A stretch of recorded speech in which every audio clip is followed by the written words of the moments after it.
Bonsoir amis auditeurs et bienvenue dans ce nouvel épisode de la Caravane Passe, l'émission des animaux voyageurs et de leurs compagnons à deux pattes. La semaine dernière, nous avions posé la caravane près du bivouac de Zeb. Pendant un peu plus d'une heure, cet ancien infographiste nous avait raconté son histoire, son départ, son voyage, au pas de son âne Piloul. Mais une heure n'a pas suffi pour condenser 30 mois de voyage. Alors, il revient ce soir pour prolonger son récit sur Allô la planète.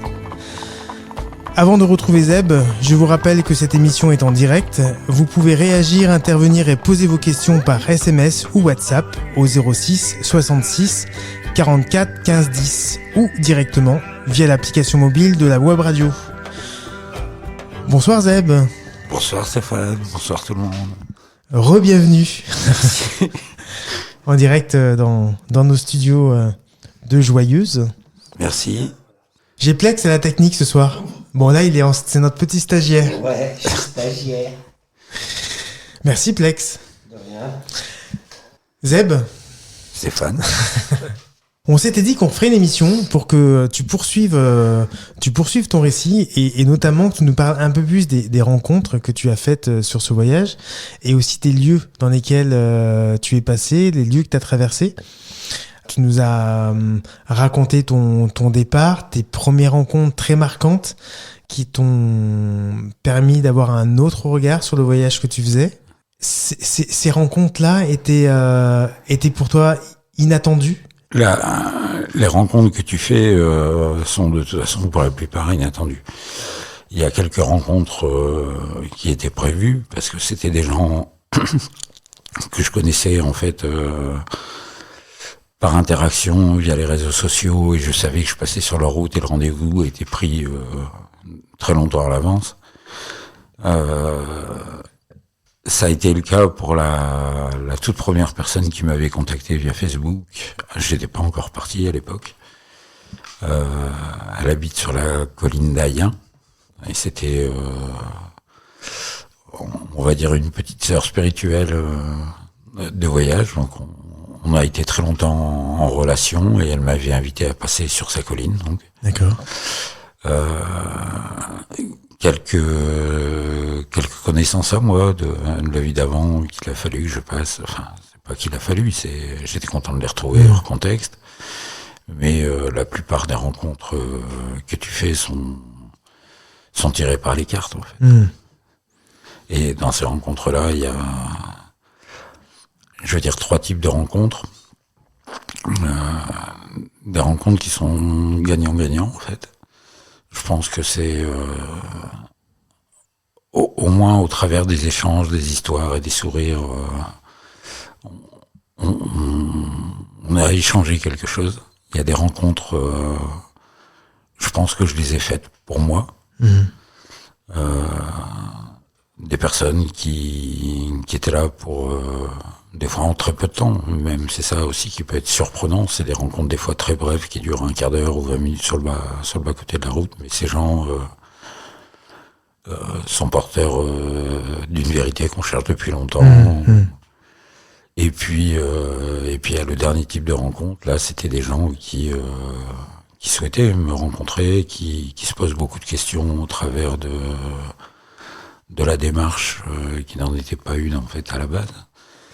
Et qui s'interrogent beaucoup et ceux-là en fait quand je les ai décelés, je les ai invités aussi à venir me rejoindre sur le bord de la route et marcher quelques jours avec moi. C'est aussi très agréable de voyager accompagné, de partager les choses, quoi. Alors il y a eu notamment Aurore qu'on aura tout à l'heure au téléphone. Certains dans ces rencontres qui nous amènent des réponses à nos questions, mais aussi ces rencontres à qui on apporte des réponses.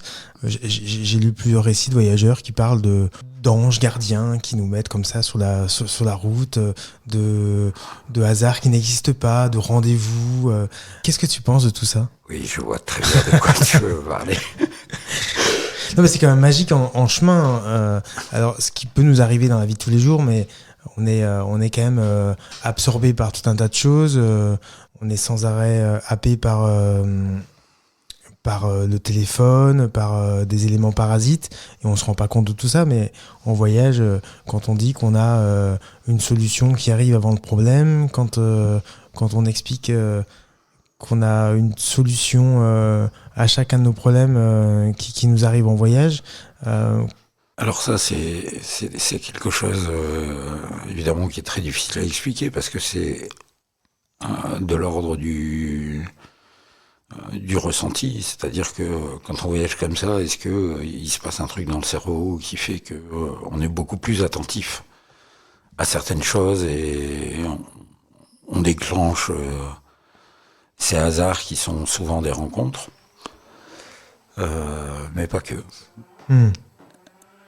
Et effectivement, au bout d'un moment, moi j'aime bien dire que il y a eu certains moments de mon voyage, j'avais l'impression clairement que c'était scénarisé. Ouais, ce que tu disais la semaine dernière. Il y a vraiment cette sensation en fait que certains déroulements en fait sont trop fluides, sont trop bien foutus en fait pour être simplement le fruit du hasard. Bon, après c'est des choses qu'on vit, donc on peut pas dire non, c'est pas arrivé, mais clairement des fois c'est très surprenant, ouais. C'est très surprenant. Après, comment je l'explique? Non, je l'explique pas. Je dis simplement, j'ai remarqué que moi, tant que je suis en mouvement, je me pose pas de questions. Je me suis retrouvé dans des situations où je pouvais manquer de ceci, de cela, et j'aurais pu m'angoisser et me dire comment je vais faire pour. Et j'ai toujours fait confiance à ce qui allait se passer par la suite, etc. Et très souvent, à juste titre, en fait. Est-ce qu'aujourd'hui, ça t'aide, maintenant que tu es posé, on l'expliquait la semaine dernière, donc tu es posé en Ardèche, près du village de Joyeuse. Tu recommences à avoir une vie sédentaire, même si elle va peut-être pas durer dans le temps. Mais est-ce que la confiance que tu as prise en chemin, ces éléments-là dont on parle, est-ce que ça t'aide aujourd'hui à te dire tout va bien se passer, je trouverai toujours une solution? Dans le lâcher prise, c'est clair. Pas m'inquiéter pour ce que je pourrais avoir ou ce que je pourrais pas avoir. Ça m'aide aussi. Je me prends pas la tête non plus de savoir. J'ai beaucoup de mal avec le calendrier en fait. Je suis effectivement en train de préparer un retour à la vie plus classique, au moins pour passer l'hiver de façon plus sereine. Évidemment, j'ai encore envie de voyager, faire des petits périples comme ça, aller à la rencontre des autres, peut-être sous d'autres formes, je sais pas encore, rien n'était vraiment arrêté. Mais je crois vraiment que la meilleure façon de voyager, en tout cas pour moi, c'est de pas coller un planning, quoi. Pas prévoir de date, pas de prévoir forcément une vraie destination, une direction, oui peut-être, mais pas forcément de destination. Et prendre le temps, ou du moins faire en sorte d'avoir le temps pour accueillir toutes les rencontres et pouvoir les vivre pour ce qu'elles ont à apporter en fait. On a vécu un peu le même voyage et tout ça fait écho. Quels sont Parle-nous des endroits que tu as traversés après tes toutes premières rencontres. Voilà, les endroits qui ont marqué ton voyage. En fait, au début de mon voyage, j'ai marché longtemps sans avoir cette sensation vraiment de voyager. Tout simplement parce que même si c'était des régions où je m'aventurais pas souvent, c'est quand même des régions qui étaient proches visuellement de la mienne, ou des régions que je connaissais parce que j'y étais déjà passé. Je parle surtout jusqu'au sud de Paris en fait. J'ai fait des rencontres. Les gens sont très chaleureux en fait au nord de Paris, et certaines traversées de village auraient pu être compliquées si j'avais accepté toutes les invitations. Enfin, j'aurais pu passer un mois dans le village parce que je sortais de maison, j'allais chez le voisin en fait. enfin, la Somme, l'Oise, c'est vraiment des régions qui fonctionnent comme ça. Les gens sont curieux, ils ont cette hospitalité très forte. Vraiment, c'est ça. Il y a certains villages, je sais que en acceptant une invitation, je frustrais terriblement la voisine et il fallait qu'on trouve un compromis pour le lendemain, quoi. Et je passe prendre le café ou le goûter. Et c'est pas forcément non plus prévu. C'est-à-dire que il y a aussi des phénomènes en parallèle qui sont des fois un peu étranges. Le fait de voyager comme ça à vitesse lente dans une direction. L'annonce de mon arrivée, des fois, se fait avant même que je sois arrivé dans le village. Les gens sont prévenus qu'il y a quelqu'un avec un âne qui voyage et quand on arrive dans le village, des fois, il y a des gens qui nous attendent. Des fois, ils râlent un peu, quoi. Ça fait 3 heures qu'on vous attend. En fait. Excellent. On avait rendez-vous. Et ben voilà, les gens, ils avaient envie de voir, ils avaient envie de poser des questions. Ils ont acheté des saucisses pour le barbecue.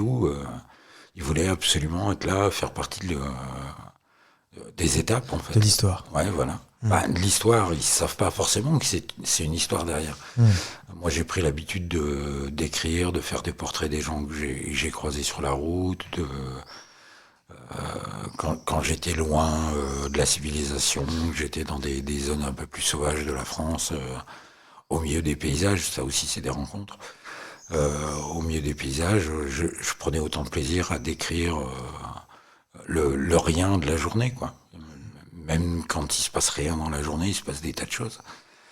Des rencontres avec la nature, je me rappelle justement, j'arrivais à Ayen, la personne qui m'avait invité avant que je parte, et je me retrouve j'étais à quelques kilomètres de chez elle, et là au loin, dans la plaine, il y a un nuage qui s'est formé, qui était en forme de... c'est très difficile à expliquer en fait. Il était à ras du sol, il était gros, massif, gris, et il avançait très très vite, et on aurait dit un tsunami qui était en train d'engouffrer la plaine, quoi. Et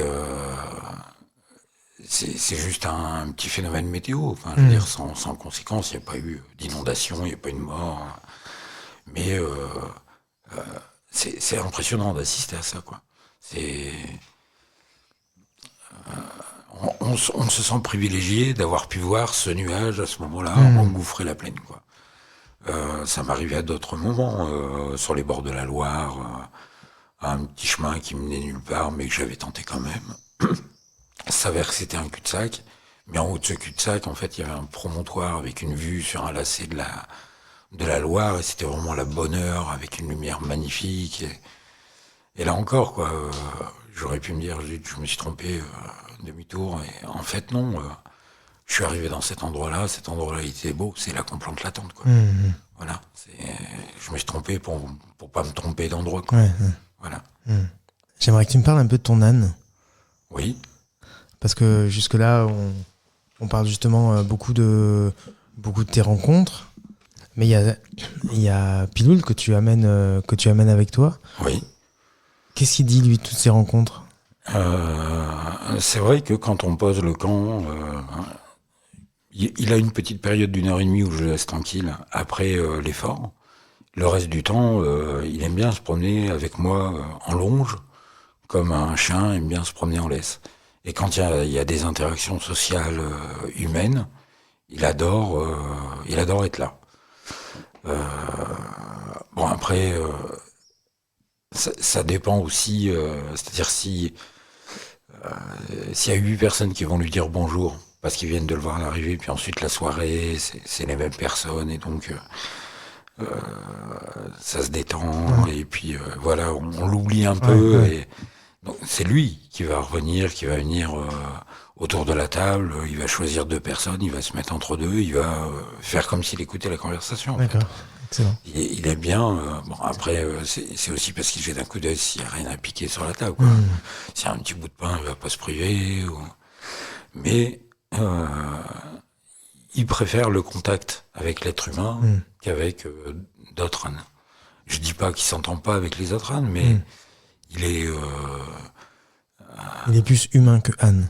je pense qu'il est plus humain qu'âne. Et puis il a un petit côté avec les ânes distant. Ok. Il peut. À l'automne dernier, on s'est arrêté dans la Drôme. Il est resté un mois et demi en fait en pâture avec un autre âne qui s'appelait Aoui. Il avait un autre âne aussi qui s'appelait Anon, mais Anon est mort. Et donc il était avec Aoui. Et Aoui était super content, quoi, parce que là où il était, ses congénères, il les voit pas souvent, quoi. Et le fait d'avoir un compagnon comme ça, il était fou, quoi. C'était, un copain. Et Pilou, je suis ton copain si tu veux, mais en attendant, cette partie-là, ça sera plutôt pour moi, cette partie-là, ça sera plutôt pour moi. Et, il a des heures dans la journée où il aime bien jouer avec, mais derrière, il a quand même un tempérament assez solitaire au milieu des autres. Par contre, au milieu des êtres humains, non. Il s'incruste autant qu'il peut. Il a quel âge ? 13 ans. D'accord. Il est jeune. Ouais. C'est bien. Ouais. C'est quelqu'un qui connaît les ânes, parce que la plupart du temps, quand je dis il a 13 ans, tout le monde me regarde en disant aïe, il a de la casse. Non, en fait, c'est un bon âge pour un âne. Oui, jusqu'à 20 ans, 20-25. Après, faut regarder un peu son arthrose. Il est moins vaillant. Et Piloul, c'est un peu le passeport de toutes ces rencontres. Est-ce que sans ton âne, ton voyage se serait passé comme il s'est passé ? Non, bien sûr que non. Mais bien sûr que non.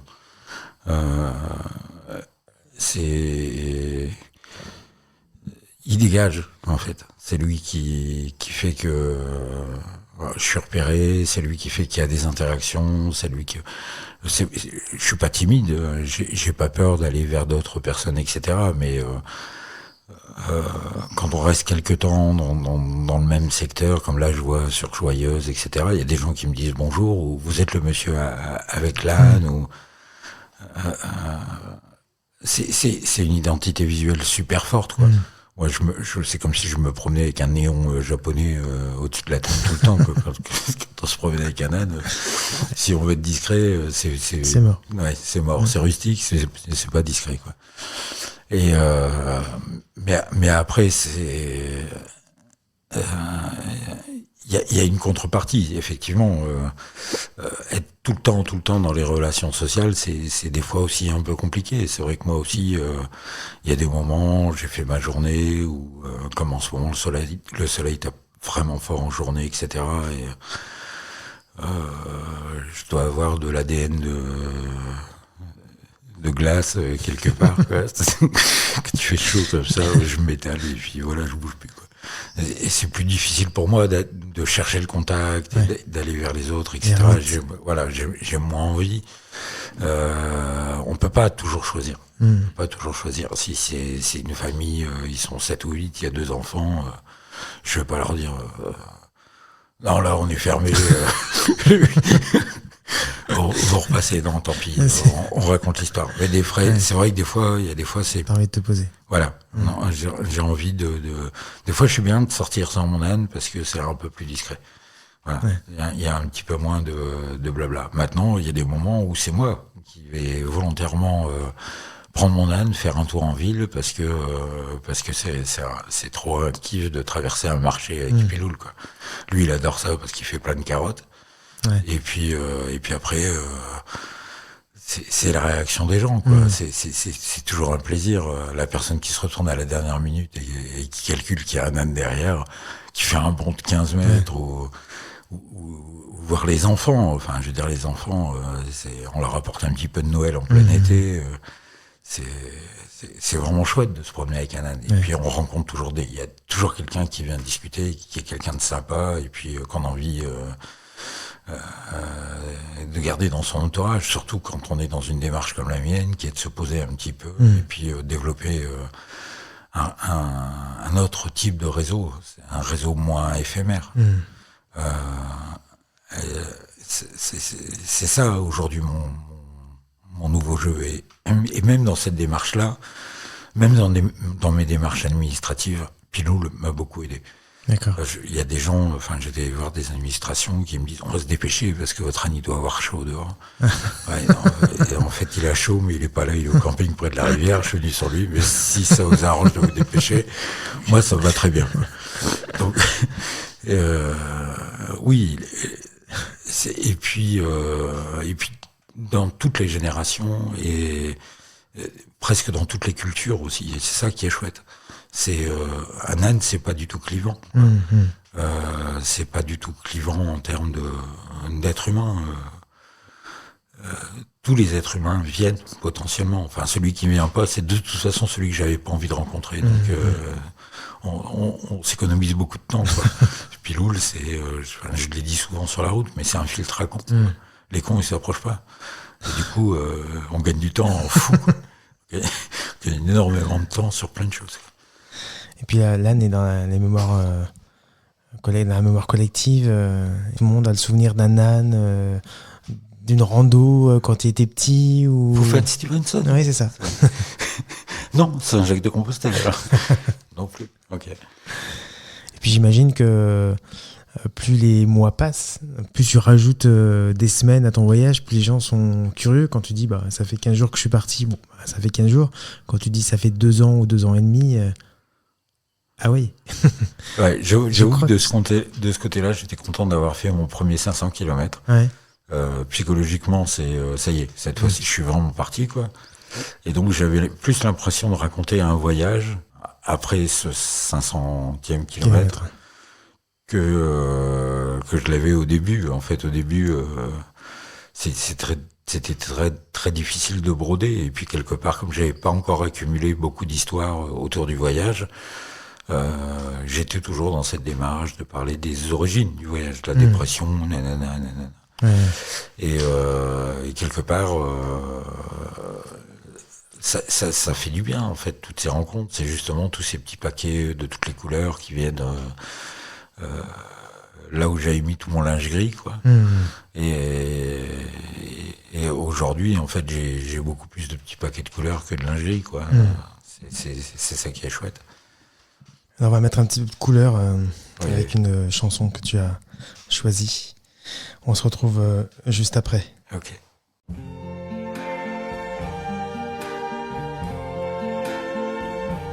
I see trees of green,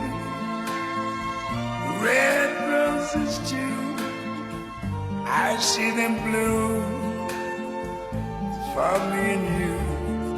And I think to myself, what a wonderful world.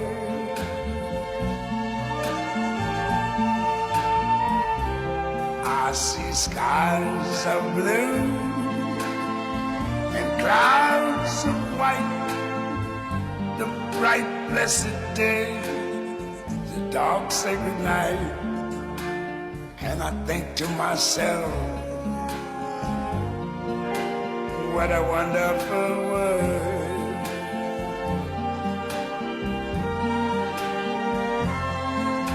The colors of the rainbow, so pretty in the sky, are also on the faces of people going by.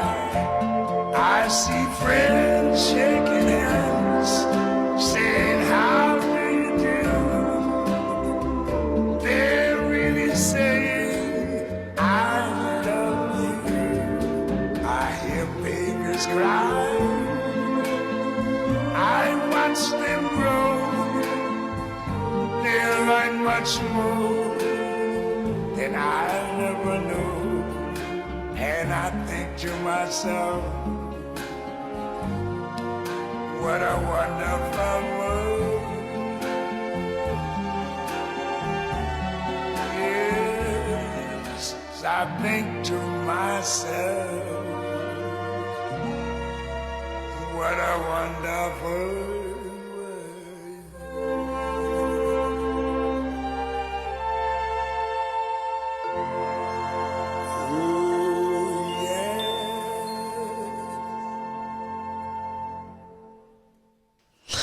Rebonsoir, vous êtes toujours dans la Caravane Passe sur Radio La Planète.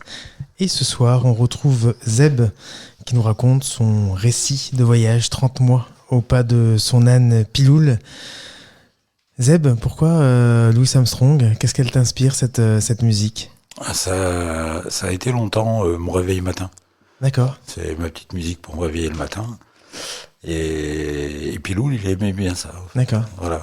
Donc, quand je me suis senti mieux, je me suis mis cette petite musique à mon réveil. Elle m'a suivi quand même quelques mois, quoi. Et voilà, j'avais envie de... C'était aussi la vie wonderful. Ouais, c'était une façon de me dire tous les matins, j'ai plus grand chose, mais finalement, je suis loin d'être le plus malheureux, quoi. Surtout quand je voyais passer les gens au boulot et qui me voient pas forcément parce que je suis sur le bas-côté de la route, etc. Et on s'imagine la vie des gens, en fait. Quand on voit une mère avec ses 3 marmots dans les bras, qui s'agite de tous les côtés dans sa voiture pour essayer de faire tenir tout le monde en place parce que c'est l'heure du sprint du matin. Et que moi j'ai juste à consulter mon fil Facebook pour savoir si tout va bien. Si la météo sera bonne. Voilà, et puis faire un petit coucou à mon âne, et puis voilà, on est large, quoi. Ouais. Encore du temps devant nous, quoi. On parlait de rencontres dans la première partie d'émission, et il y a une rencontre Qui compte plus que les qui autres. compte plus que les autres. Ouais. C'est Aurore, J'ai rencontré l'amour, sur la route, et c'était chouette, c'est très agréable, en fait. Voilà, donc Aurore qui m'accompagne maintenant, ça va faire 1 an. Elle a mis le paquet. Hein. Elle va nous raconter ça. Elle est venue me rencontrer avec un âne, elle a marqué des points, quoi. Bonsoir Aurore. Bonsoir. Bienvenue dans l'émission. Merci. Bonsoir, mon cœur. Bonsoir. Alors tu es où toi là ce soir ? Alors là, je suis à Aix-en-Provence, dans mon camion aménagé. D'accord. Voilà. Et alors, parle-nous de cette rencontre. Enfin, avant la rencontre, comment tu as connu Zeb et Piloul ? Ouais, alors moi, j'ai découvert Zeb, comme beaucoup de monde, sur les réseaux sociaux, sur Facebook. Voilà, c'était il y a plus d'1 an, 1 an et demi, je crois, en février. Et à l'époque, je vivais dans les îles Canaries, à Tenerife. Et donc, j'étais pas du tout sur ce mood-là d'aventure à pied, en tout cas. J'étais nomade digitale, donc je travaillais en ligne. J'avais créé mon entreprise, je suis naturopathe et coach holistique, et du coup, j'avais créé mon entreprise en ligne. Et en fait, quand j'ai découvert Zeb sur les réseaux sociaux, il venait de poster un post sur Edmé, qui est une femme de 23 ans à l'époque, qui voyageait avec son chameau. Ouais. Et qui avait Ça prévu chamène. de rallier, qui avait prévu d'aller jusqu'en Mongolie. Et en fait, en lisant son post et en découvrant à la fois l'aventure d'Edmé et puis de Zeb, du coup, je me suis dit, mais c'est qui ces gens-là? C'est quoi ce monde parallèle? Et ça a éveillé vachement ma curiosité. En fait, j'avais pas idée. En fait, il y avait des gens qui vivaient de cette façon-là en France, en plus, parce que moi, ça fait depuis 2014 que j'étais à l'étranger, en fait. Et donc, j'étais pas vraiment en France. Et la France, c'était un peu, pas un cauchemar, mais ça me faisait un peu peur de vivre en France, du coup, par rapport à ça, de devoir abandonner le voyage. Et en fait, je suis rentrée en France 6 mois après à cause de ce cher Covid. Et en fait, j'avais prévu de partir faire des interviews de personnes qui vivent en contact avec la nature et en cohérence avec leur environnement. Et en fait, assez naturellement, j'ai contacté Zeb par rapport à ça pour faire une interview de lui pour ma chaîne YouTube. D'accord. Voilà. Et alors... Et du coup... ouais, vas-y. Non, du coup, on avait prévu de se retrouver entre mi-juin et fin juin, du coup, à l'époque. Et on n'avait pas trop prévu d'itinéraire. On s'était dit entre l'Auvergne, l'Ardèche, on savait pas trop où ça allait être. Et en fait, le fait d'avoir vu son aventure sur les réseaux sociaux avec l'âne, je m'étais dit, avant d'arriver pour cette interview, j'ai pas envie de paraître complètement idiote, de jamais avoir marché de ma vie ou même d'avoir rencontré un âne dans ma vie. Du coup, je m'étais dit, je vais louer un âne ou une ânesse et je vais aller marcher avant de le rencontrer pour faire un peu la fille légitime, quoi, de faire cette interview. Et puis, en fait, il s'est avéré qu'on s'est rencontrés quand j'avais l'ânesse, ce qui n'était pas du tout prévu. Et en fait, on s'est rencontrés un peu par hasard à Pradelles. Du coup, moi, je faisais le chemin de Stevenson et lui, il était en arrêt à Pradelles à ce moment-là. Et voilà, on s'est rencontrés comme ça. Et alors, il a vu ton ânesse, il a dit waouh. Il a craqué direct. Quelle aventurière. C'est ça qui s'est passé. C'est ça qui. J'ai vu le gros lot arriver tout de suite. Et voilà, j'ai cédé tout de suite à ce que je ressentais. Ouais. Si, tu peux pas dire le contraire. Ouais. Bah c'est vrai que lui, il est persuadé que j'étais venue avec une ânesse pour le draguer, ce qui est complètement faux. J'ai pas dit ça. Mais il s'était fait un peu cette image-là. Non, moi, du coup, en fait, ce qui était assez drôle, c'est que la semaine où j'avais loué l'ânesse, il y avait eu des gros orages en Ardèche, et dont un qui m'avait fait super flipper, et j'ai vu les éclairs tomber à quelques mètres devant moi. Enfin, vraiment, ça a été la grosse panique. Et en fait, j'avais un peu avorté mon voyage avec l'ânesse à cause de ça. Et puis, quelques jours après, je me suis dit, je vais pas faire ma grosse flippette, je vais quand même repartir. Et en fait, je suis repartie, et juste la veille de le rencontrer, il y a eu encore un orage, et j'ai réussi à trouver un camping abandonné où me réfugier. Et en fait, quand j'ai commencé à voir les éclairs au loin, à sentir l'orage qui arrivait, j'ai commencé à paniquer. Enfin, c'était horrible pour moi de revivre un épisode d'orage. Et du coup, je me suis enfermée dans les toilettes et j'ai dormi par terre à côté des toilettes, quoi. Enfin, dans les toilettes publiques, quoi. Ouais, et en fait, j'ai pas dormi de la nuit. J'ai pas dormi de la nuit et je suis arrivée complètement exténuée. J'avais vachement de retard à notre lieu de rendez-vous, et du coup, je leur ai expliqué que j'avais dormi dans les toilettes, et ils ont bien rigolé, quoi. J'ai craqué, quoi. Forcément. C'est logique. Forcément. Et alors, tu prends cet âne. Qu'est-ce que comment tu t'es ressenti avec cet âne? Alors, je rappelle que Stevenson, voilà, le chemin où forcément, quand tu veux faire une balade avec un âne, c'est le GR qu'il faut. Tu t'as pas l'habitude. Ça a été facile pour toi? Ah non, c'était assez compliqué à vivre. Déjà, ce qui était hyper compliqué pour moi, c'était la solitude et le fait. Alors, c'était aussi pour ça que j'avais voulu louer un âne. C'est qu'à la base, en fait, je voulais partir avec un animal, et j'avais pensé à un chien, et je m'étais dit, non, mais le chien, si je le prends une semaine, forcément, je vais vouloir le garder. Ça va être trop compliqué de m'en séparer, parce que j'avais prévu de repartir voyager à l'étranger après. Et après, je me suis dit, l'âne, au moins, l'avantage, c'est que je vais pas pouvoir le garder avec moi dans l'avion ou d'emporter lors de mes voyages. Donc, c'était un peu le truc qui m'avait décidé à prendre l'âne. Et puis, en plus, le fait qu'il pouvait porter mes bagages, ça m'avait bien aidé, parce que je suis pas trop musclée. Et j'avais un peu peur de ce poids du sac sur mon dos, et le fait que les bagages soient portés par mon âne, c'était vachement cool. Donc ça, c'était chouette, mais c'est vrai que le fait de se retrouver seule, j'avais jamais randonné de ma vie, enfin, j'ai jamais vraiment marché, et de devoir prendre des chemins dans la forêt et tout, enfin, j'étais très très stressée, quoi. Et pourtant, j'ai voyagé au bout du monde toute seule, j'ai fait des voyages assez fous, mais le fait de me retrouver en France dans des forêts, c'était assez paniquant pour moi. Alors, c'est quoi la différence? Ça veut dire que, à d'autres bouts du monde, tu dormais dans des guest house, dans des hôtels, dans des... Non, pas vraiment. Je voyage en stop habituellement, et puis je dors chez des locaux. Soit je fais du woofing, je voyage en échange de la nourriture et du logement, mais jamais dehors dans une tente. En fait, j'avais jamais fait cette expérience-là de dormir seule dans une tente, et en plus par mauvais temps. C'était pas évident pour moi à gérer. Et en fait, en juin, il y avait pas grand monde sur Stevenson. Tout le monde m'avait dit, oui, tu verras, justement, si t'as envie de partir expérimenter la randonnée avec un âne, c'est le meilleur chemin. Tu verras, tu vas rencontrer plein de voyageurs. Franchement, en une semaine, j'ai rencontré personne, quoi. Mais je crois que je me suis complètement bourrée de chemin, en fait. C'est pour ça. C'était en quelle année? Comment? C'était en quelle année? C'était juste avant de rencontrer Zeb, donc c'était l'année dernière, en juin dernier. Ça va faire pile 1 an, en fait. Ah ouais, c'était pendant la période Covid aussi. Les gens étaient un peu... Voilà. Ouais, il y avait peut-être un peu de ça. Mais effectivement, si tu te trompais de chemin, c'était pas... Voilà. C'est pas drôle de suivre le chemin normal. C'est vrai. Et quand tu as rencontré Zeb, qu'est-ce que alors, je vais pas parler de sentiments là pour le coup, mais c'est plus qu'est-ce que tu as ressenti dans sa façon de voyager, dans sa quête, si on peut appeler ça une quête. D'ailleurs, est-ce qu'on peut appeler ça une quête ?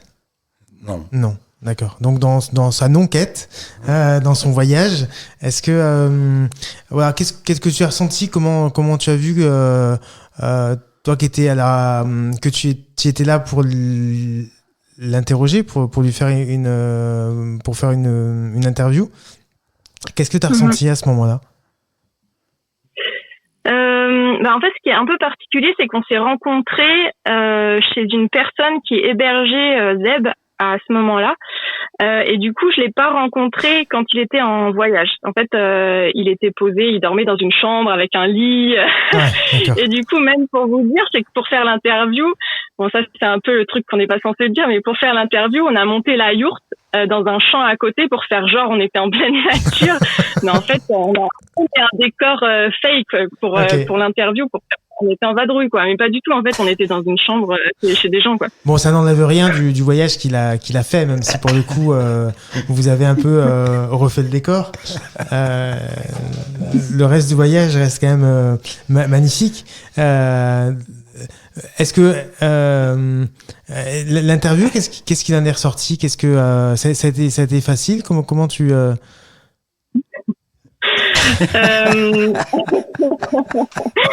En fait, il a esquivé l'interview pendant 3 jours. Moi, j'étais arrivée, je sais plus, un jour donné, et je m'étais dit on va faire l'interview dans l'après-midi. Moi, je repars le lendemain. Voilà, au pire, on marche une journée ensemble, et puis après, je repars. Et en fait, à chaque fois que je lui parlais de l'interview, il s'en allait, il allait faire autre chose. Il avait toujours une bonne excuse pour ne pas faire cette interview. Je vais couper du bois. Et donc, au final, oui, exactement. Il allait faire monter une barrière pour la personne chez qui on était logé.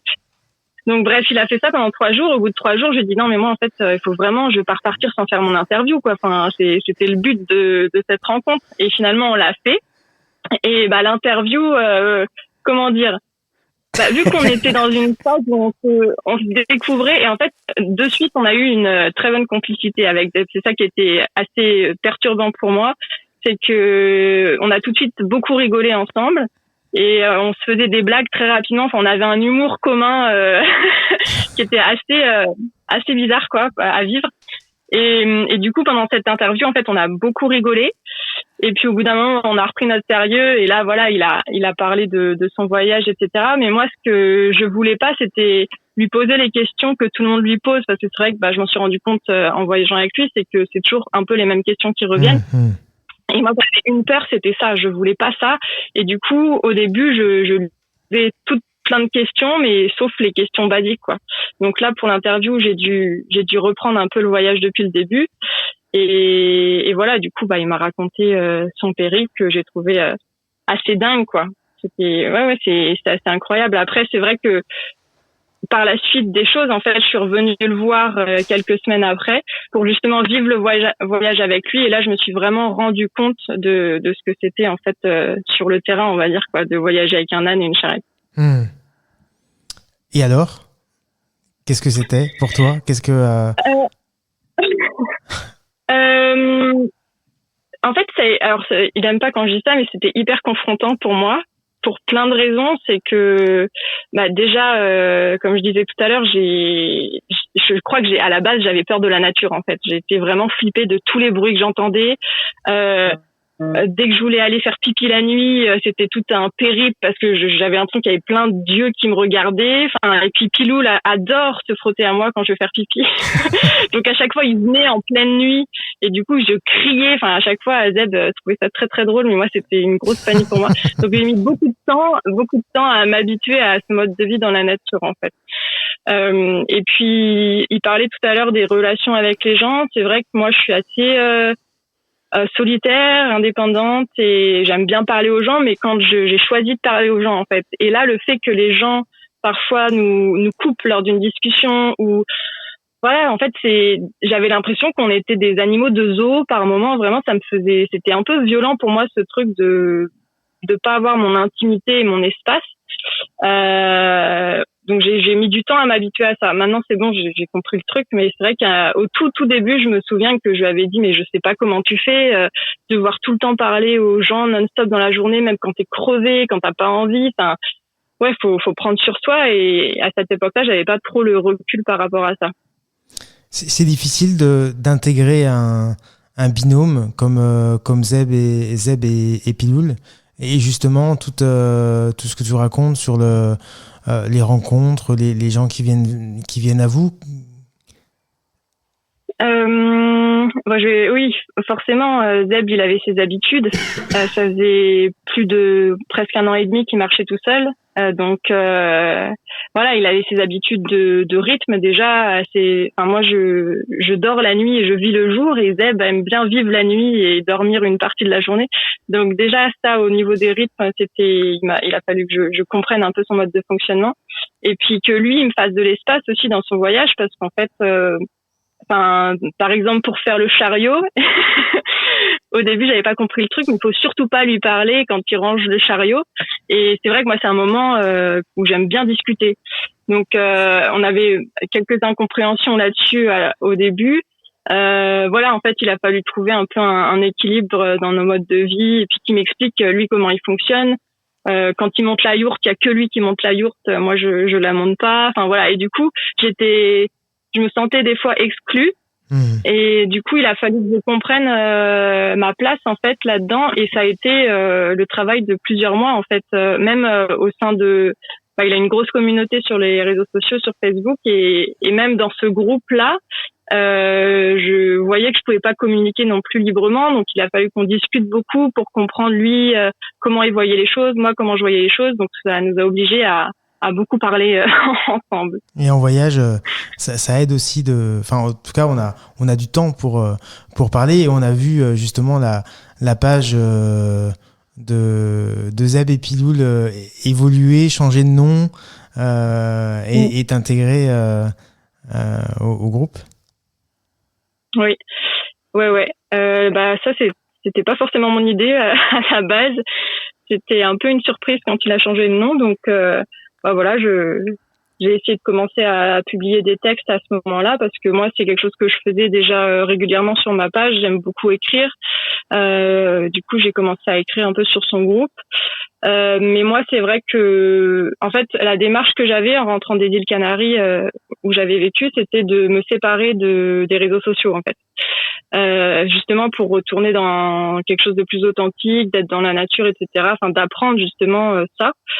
Et du coup, de revenir dans un groupe aussi important où voilà, j'avais envie de communiquer, mais j'avais du mal avec le regard des autres en fait, et les interactions qu'il y avait suite aux publications. Et du coup, voilà, j'ai pris des distances un peu par rapport à ça, et voilà, du coup maintenant je publie sur mon propre mur, et c'est très bien comme ça aussi. Qu'est-ce qui t'a une anecdote sur le chemin que vous avez fait ensemble jusqu'à la Méditerranée, voilà, si t'as une anecdote ou deux, quelque chose qui t'a marqué sur cette partie du voyage. Moi, je pense que le souvenir qui me fait le plus rire et dont je me rappelle le plus, c'est la rencontre de de mon ânesse et de Piloul en fait, parce que c'était assez drôle en fait, Piloul est tombé super amoureux de mon ânesse quand je suis arrivée avec Nénette, du coup elle s'appelait, et ça a été de suite le coup de foudre, et ça se voyait que Piloul essayait de faire avancer les choses, etc. Et mon ânesse, Nénette, elle supportait pas ça, et du coup, elle était hyper distante avec lui, et ça faisait vraiment, quand on se baladait, du coup, dans le petit village, ça faisait vraiment l'ânesse de luxe avec ses petits, parce qu'elle était ferrée, et du coup, quand elle descendait la place du village, elle faisait gling, gling, gling, gling, gling, et Piloul, à côté, il faisait bad boy, parce qu'il était un peu plus petit, en plus, et il était pas ferré, enfin, il y avait un truc vraiment plus de la street, quoi. Et du coup, c'était drôle. La belle et clochard. Ouais, c'était vraiment la petite princesse avec le bad boy, quoi. Et c'est souvent cette image qui me revient, quoi. Zeb, est-ce que quand t'as rencontré Aurore, au fil des semaines, tu t'es dit bah c'est bon, je peux m'arrêter. Quand j'ai rencontré Aurore, il s'est passé plusieurs choses en fait en parallèle. Moi, j'étais satisfait en fait. J'avais une maîtrise des rencontres et j'avais envie d'autre chose dans ce chemin. J'avais envie de m'interroger, de me questionner sur ce que tu parlais tout à l'heure. Ces hasards, ces rencontres. Il se trouve qu'Aurore s'est posé la question depuis bien plus tôt que moi, en fait, sur les synchronicités, les rencontres, les hasards. On a énormément échangé autour de ça, autour des phénomènes de l'intuition,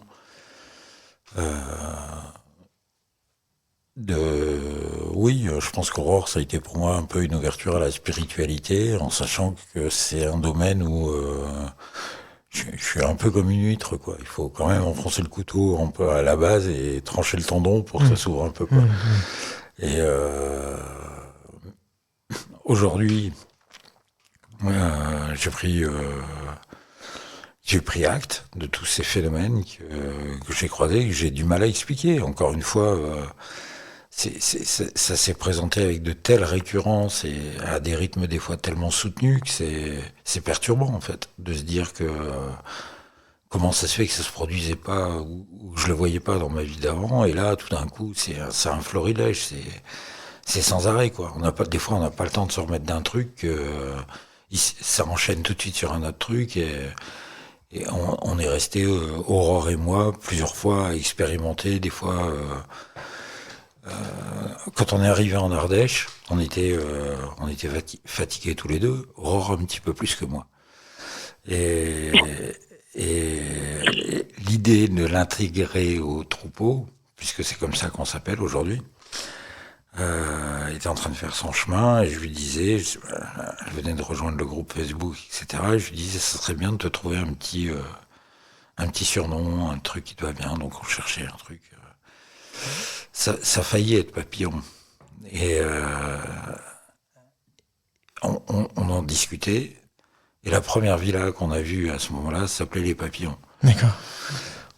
On a continué un petit peu sur la route. La fatigue était vraiment là. Et Aurore a dit, ça serait vraiment bien maintenant qu'on ait un petit signe de l'univers et qu'on trouve un endroit où on puisse se poser la tente et se reposer. Donc, elle venait de verbaliser sa phrase et on passe devant une maison et là il y a une dame sur son balcon qui nous voit et qui dit Zeb et Piloul. Et voilà, on s'est retrouvés accueillis chez Valette ce soir-là et tout ce qui nous manquait, c'est Valette qui nous l'a apporté. J'en ai la chair de poule. Et voilà, enfin c'était vraiment on a vécu des choses. Moi, je sais qu'elle se rappelle, cet arbre, on était tous les deux en train de discuter. Du film qu'on a présenté au festival et ce qu'on pouvait y mettre et aller, ça partait dans tous les sens, ça faisait dans tous les sens, ça faisait quelques jours qu'on en parlait, et là on était un peu en désaccord en fait sur la faisabilité du truc et on a entendu un grand craquement, on s'est regardés tous les deux, bon on a repris la conversation, on a entendu à nouveau un gros craquement et là il y a un arbre qui était ni malade, ni mangé à termite, il avait des feuilles, etc. Et il a décidé de tomber sur nous. Donc on a vraiment eu le temps d'éloigner nos serviettes et l'arbre s'est mis pile poil là où on était et coupé la tarte en deux, quoi. Et je sais pas, moi, à ce moment-là, on n'était plus vraiment d'accord sur ce qu'on allait faire ensemble. Cet arbre qui tombe, un peu comme s'il voulait trancher les choses pour nous, et puis de se dire que, je sais pas, ça a été fort pour moi, quoi. Voilà. Aurore, quand tu étais en voyage, ces synchronicités, ces hasards, ces rendez-vous, est-ce que c'est quelque chose qui était quelque chose d'habituel pour toi, ou c'est quelque chose qu'on ressent plus quand on est en marche, quand on est je dis qu'on est souvent en état méditatif, quand on est en mouvement comme ça, quand on est en voyage à pied.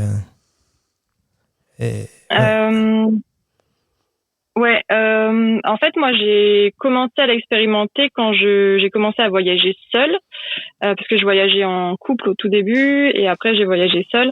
Et le fait d'être confrontée en tant que femme seule, déjà être une femme, je pense quand on voyage à l'autre bout du monde, j'ai été un peu en Inde, en Asie, à droite à gauche, et c'est vrai que j'avais besoin de moi me sentir alors je vais dire protégée par quelque chose de plus grand, et je faisais souvent appel à ce que j'appelle l'univers, quoi. Je faisais des demandes à l'univers régulièrement, et ça m'a beaucoup aidée dans plein de situations. Et c'est vrai que même sans faire de demandes particulières, en fait, il y avait des choses hyper bizarres qui se passaient quand j'étais dans vraiment des moments où j'avais besoin d'aide, quoi.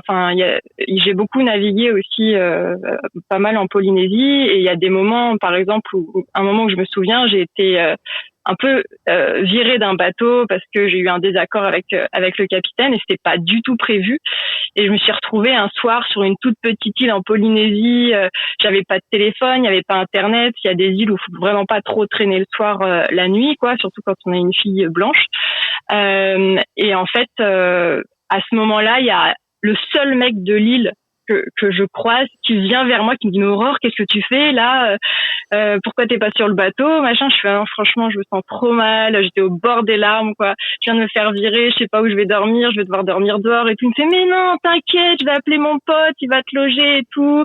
Il appelle, je sais pas, ses copains et tout. 2 minutes après, il y a une voiture qui m'embarque pour que j'aille dormir au chaud dans un petit lieu en permaculture, surtout que la permaculture là-bas c'était pas méga développé. Je pense que c'était le seul mec de l'île qui faisait de la permaculture.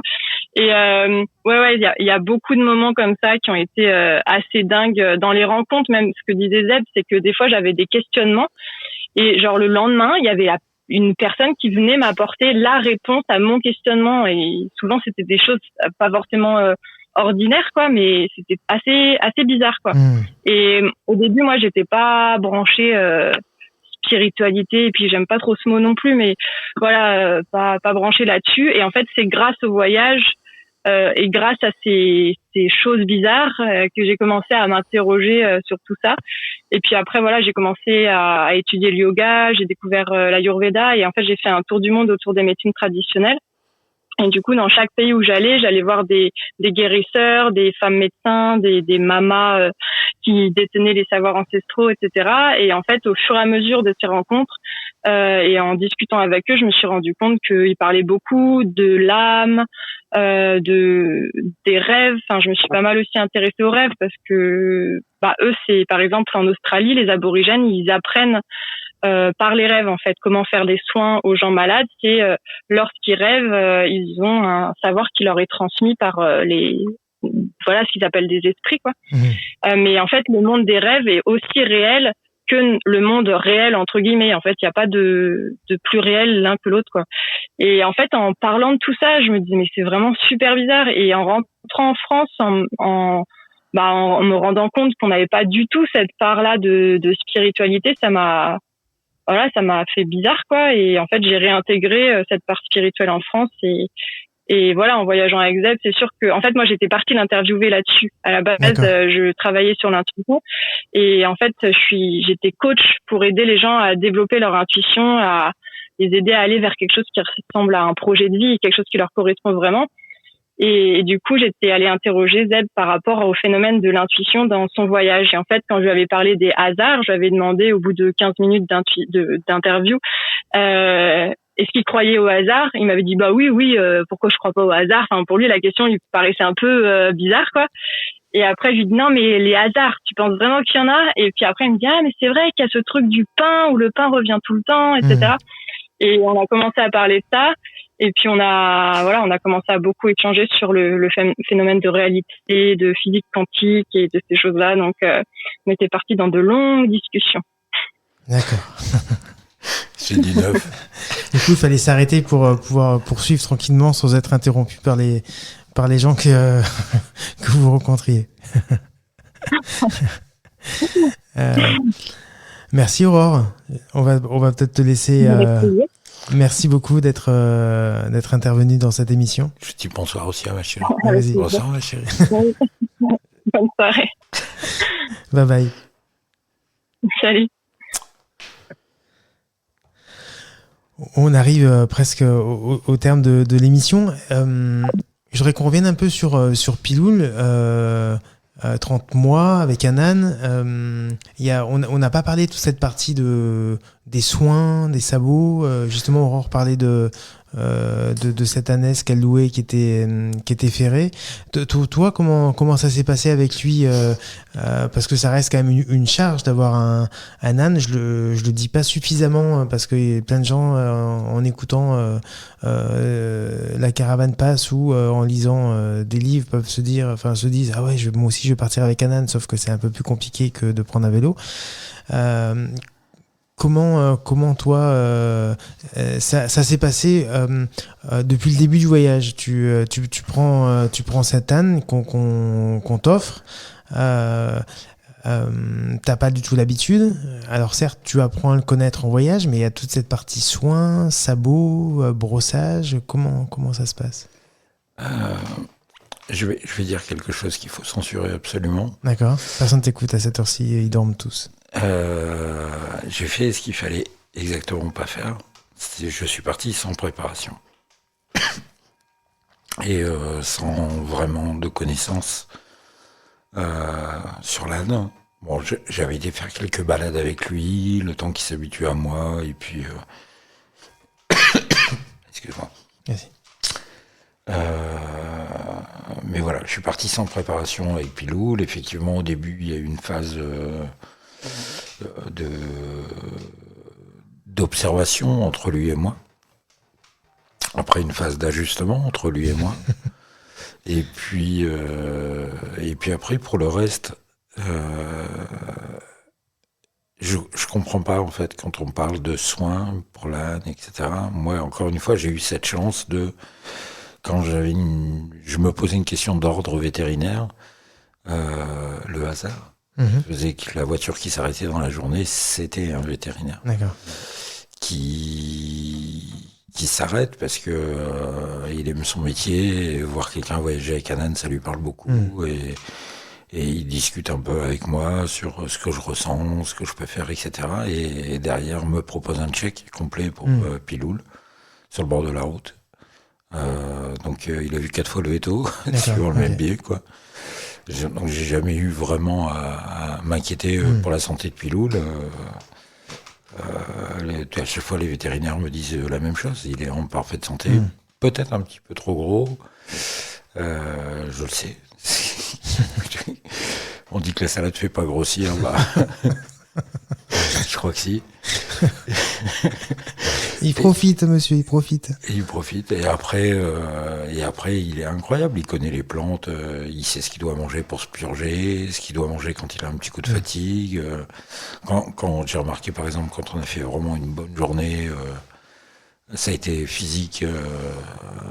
S'il y a de la laitue vireuse dans le coin, il va commencer par ça, quoi. Un petit peu d'opiacé, histoire de se mettre bien. S'il a des problèmes de verre, il va attaquer le lierre, ou il va attaquer des feuilles de marronnier, des choses qui sont riches en tanins, et ça l'aide, en fait. Mais alors je te coupe parce que tu observes, parce que tu dis que tu es parti sans aucune connaissance, n'empêche que tu as observé comme tous ceux qui partent en voyage. Tous ceux qui partent en voyage avec un âne ne le font pas. Regardez qu'est-ce qu'il mange, de quoi il a besoin, pourquoi il prend cette plante-là plutôt que celle-là à tel moment alors qu'hier il a pris une... Voilà, et en voyage, les ânes, les équidés, en tout cas les ânes en l'occurrence, ont la possibilité de manger une variété de plantes qu'ils n'ont pas la possibilité de croquer lorsqu'ils sont dans un champ de 2000 mètres carrés ou moins ou plus. Il y a un moment dans ce voyage, au début, je crois que ça faisait un trimestre qu'on était parti, je me suis dit, effectivement, on va changer de région, la végétation va changer. Qu'est-ce que je vais trouver comme toxique que je trouvais pas avant? De quoi je dois vraiment me méfier? Et il s'avère que l'âne, il sait exactement ce qu'il veut et ce qui est bon pour lui, quoi. Il laisse traîner son museau, sa bouche plutôt, un peu partout. Ce qu'il aime pas, il y touche pas. C'est aussi simple que ça, quoi. Ouais. Alors, je mets un bémol quand même parce qu'il est arrivé que des ânes qui n'avaient pas grand-chose à manger ont mangé des plantes toxiques et ils y sont restés. Voilà. Mais je le précise juste pour ceux qui écoutent l'émission et qui voudraient partir avec un âne. Tant qu'il a à manger suffisamment et qu'il se cale l'estomac, ça va. Et effectivement, il ne touchera pas. Une nuit où il se trouve avec un if au milieu d'un champ où il n'y a rien, il va manger le if. Voilà.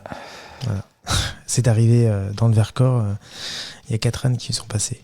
Bon, nous, on choisit que des plateaux Bocuse, en fait. L'herbe grasse, c'est peut-être justement ce qui me dit des tours. C'est-à-dire que je cherche toujours de l'herbe. Là où je m'installe le soir, c'est que je sais que ça correspond au bien-être de l'âne, quoi. Des fois trop. Des fois trop.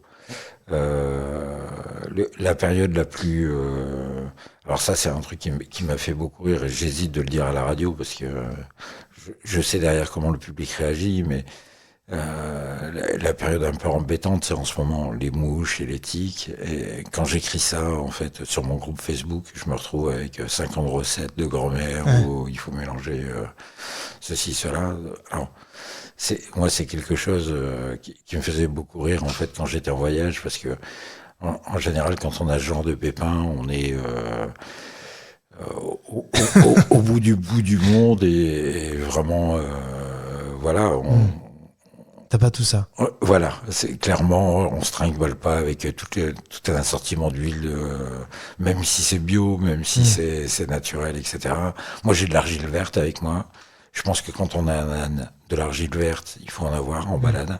C'est un excellent pansement, cataplasme. Et en dehors de cette argile verte, j'ai jamais eu de difficulté avec Piloule, quoi. Piloule, j'ai de la chance, en fait. Après, encore une fois, quand on me demande est-ce que les ânes, je sais pas, en fait. Piloule, je sais.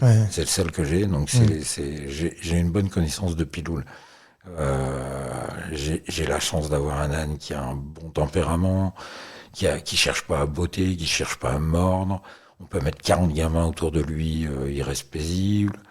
Je peux l'emmener sur un festival. Au bout d'une demi-heure de caresse, il a envie d'être un petit peu tranquille, quoi. Mais en dehors de ça, à tout point de vue, j'ai un âne extra, quoi. Il a le poil court l'été, il a le poil long l'hiver, il s'adapte automatiquement au climat. Les ânes, ils ont cette faculté aussi quand ils sont mouillés, en fait, le poil ne touche pas le cuir, ça glisse, en fait, dessus. Donc c'est résistant, et pour avoir discuté avec des gens qui ont voyagé avec un cheval, je pense qu'il y a beaucoup de contraintes pour un cheval qui n'existent pas avec l'âne. Je suis d'accord. Moi, en tout cas, l'âne, s'il n'y avait pas ce budget carotte et puis des petits à côté pour lui faire plaisir, ça coûte rien. On peut, ça coûte moins cher qu'un chien, c'est sûr. Voilà. Merci Zeb. Un mot de la fin. Bonne soirée. Ok. J'avais juste une dernière question, alors qui est peut-être un peu bateau. Est-ce qu'il y a un endroit qui t'a particulièrement plu, une région, un département où tu t'es dit, alors je parle pas d'un lieu, mais vraiment, plutôt d'une région où tu t'es dit, là je m'y installerais bien. Tu me pièges avec cette question parce qu'il y a des endroits où j'aurais pu m'arrêter et j'avais fait les rencontres nécessaires pour m'arrêter. Il y a des endroits où ça vibre bien pour moi. Après, tu sais que j'ai des préoccupations écologiques, donc il y a aussi des régions que je sais plus résilientes que d'autres. Et puis après, t'as des coups de cœur. Où est-ce que j'ai eu un coup de cœur? Si je m'arrête à Joyeuse pour faire un peu de papier à Joyeuse, déjà rien que dans ma phrase, il y a rien que pour faire un peu de papier. Donc, tu vois, il faut déjà être super motivé, quoi. Faut avoir envie de rester un moment et du coup, si j'ai choisi de faire ça en Ardèche, c'est que je m'y plais, quoi. Après, si ça avait pas été l'Ardèche, Limousin, Dordogne, le Lot, ça c'est trois régions pour moi qui ça vibre, quoi. Il y a un petit peu de relief, mais on passe pas non plus son temps à crapahuter en montagne. Les paysages sont variés. Il y a un passé culturel. Il y a une histoire. Enfin, ces trois régions que je viens de te citer, là, qui sont plutôt dans le sud-ouest de la France, il y a... c'est ce que je dis toujours, excusez-moi de la formule, mais j'ai passé 2 mois et demi sans jamais chier dans l'eau potable. Tout le monde a des toilettes sèches. Et ça, pour moi, ça me parlait beaucoup, quoi. Les gens là-bas ont une conscience de l'eau, ont une conscience écologique plus forte que dans d'autres régions. Bon, elle existe aussi en Ardèche, mais là-bas, j'ai peut-être moins trouvé le côté festif, mais le côté impliqué pour des changements, ouais, sans hésiter, quoi, sans hésiter. Et ça a été un plaisir pour moi, ces trois régions, parce que justement, en termes de rencontres, c'est là-bas où j'ai croisé le plus d'écolieux, où les gens expérimentent le plus de cette vie en communauté, cette reconnexion à la nature. C'est courageux, en fait, de vouloir faire ça. C'est courageux de vouloir dire, tiens, je vais vivre un petit peu en marge de la société, parce que il y a le jugement des gens, et derrière, même quand c'est fait avec plein de bon sens, quoi, c'est impressionnant le nombre de lois, en fait, qui n'ayons pas peur des mots, quoi, qu'il faut squeezer si on veut pouvoir passer et puis vivre quelque chose. Je veux dire, plus on essaie de vivre sainement, plus on essaie de se mettre en accord, en harmonie. Et en général, les gens que je crois, c'est des gens qui ont des bibliothèques. Enfin, ils peuvent pas voyager avec un âne, avec une bibliothèque comme ça, quoi. Donc, c'est des gens qui sont cultivés, qui souvent étaient promus à un autre avenir. Ils avaient le choix, ils avaient la possibilité de conserver leur boulot. Ils ont pris un risque énorme de vouloir se mettre un peu en retrait comme ça. Et quand je vois à quel point la loi française leur met des bâtons dans les roues sans arrêt, moi, ça me rendrait dingue. Et pourtant, des choix d'initiative, il y en a, quoi. Et encore une fois, derrière ça, c'est juste, c'est juste je vais pas dire une volonté politique, non, c'est pas une question de volonté, c'est de l'inconscience politique, quoi. Enfin voilà, moi j'ai adoré ces trois régions-là et j'ai passé suffisamment de temps avec ces gens-là pour avoir vu le bon côté des choses, mais aussi pour savoir quelle est la contrepartie et le prix qu'ils payent. Et alors que c'est des gens qui demandent qu'à vivre super paisiblement et peut-être même super paisiblement par rapport à énormément de gens, quoi. C'est parce qu'ils veulent pas consommer. Ils consomment d'une façon ou d'une autre. Oui. C'est très difficile aujourd'hui de pas consommer. Mais c'est un processus de marginalisation. Des fois même, c'est simplement les locaux qui les marginalisent, qui veulent pas leur laisser une chance ou qui veulent pas observer. Et c'est encore plus chouette quand on voit justement ces tentatives qui ont 15 ans d'histoire. Et qu'un jour, en fait, les locaux basculent, en fait, finissent par s'ouvrir et à accepter cette initiative et commencent eux aussi à se dire s'il n'y avait pas eu ces trois petits couples en habitat léger, moi, mes gamins, je serais obligé de faire 20 bandes tous les jours pour les conduire à l'école. Si on a pu sauver l'école, c'est grâce à eux. Le boulanger, il gagne pas trop sa croûte, mais s'il a pu aller jusqu'à la retraite, même s'il n'a pas trouvé de repreneur, c'est parce qu'il y a des petits couples comme ça qui sont installés non loin et qui viennent chercher leur pain ici. Bon, après, au bout d'un moment, ils finissent par le faire eux-mêmes. Mais c'est vrai qu'il y a beaucoup de gens qui font de la permaculture, mais qui sont pas des céréaliers. Il faut toujours des céréales pour faire du pain. Merci. Sans prie. Merci Zeb. Bonne soirée. Voilà, chers auditeurs, ce nouveau numéro de la Caravane Pass se termine. Merci d'avoir été à l'écoute sur la web radio Allo la planète. Je vous retrouve la semaine prochaine pour le récit de nouveaux animaux nomades. En attendant, vous pourrez réécouter cette émission samedi à 17h et lundi à 10h, puis dans quelques temps en podcast sur le site de la web radio. Si vous souhaitez vous aussi raconter votre voyage, contactez-moi au 06 66 44 15 10. Bonne fin de soirée à tous sur Allo la planète. À bientôt. Merci Zeb encore une fois. Bye bye. Bonne soirée.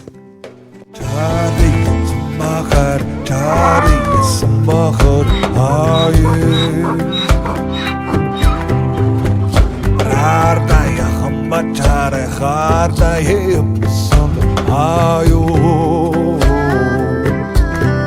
Cherdeya Cherdeya Aondi Cherdeya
I want the chindy.